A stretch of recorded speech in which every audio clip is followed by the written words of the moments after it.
Hello and welcome. I'm Rich Pierce, sitting alongside Congressman Bill Johnson, who's taking some time out of his busy schedule to talk to us about some pressing national and international issues today. Congressman Johnson, thank you so much for being here. Good to be with you, Rich. Thanks. One of the big topics, of course, going on internationally is the Iranian nuclear deal and the talks right now. What are your thoughts on the latest out of it? You know, I'm very, very concerned about this, Rich. I've had a lot of experience with the Iranians. I was in the Air Force dating back into the 70s. Long before the Shah actually fell, before Iran became such a radicalized nation.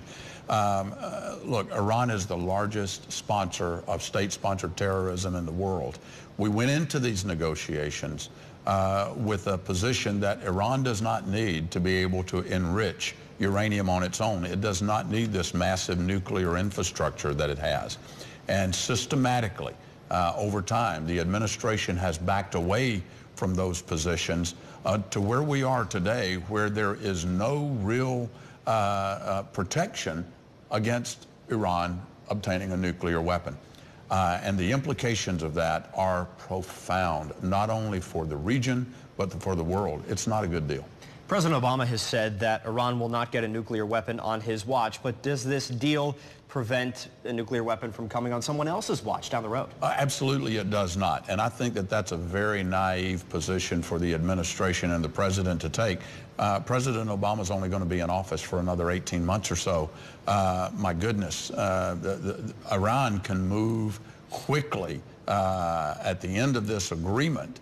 They can move very, very quickly to get a deal, and not to mention, Rich, that they can't be trusted in the first place. Without some ironclad inspections and the ability to go in and make sure that they're complying with whatever the agreement might be, under the threat of putting those sanctions back in place immediately, we've come too far with holding them accountable, and this is not the right way to go.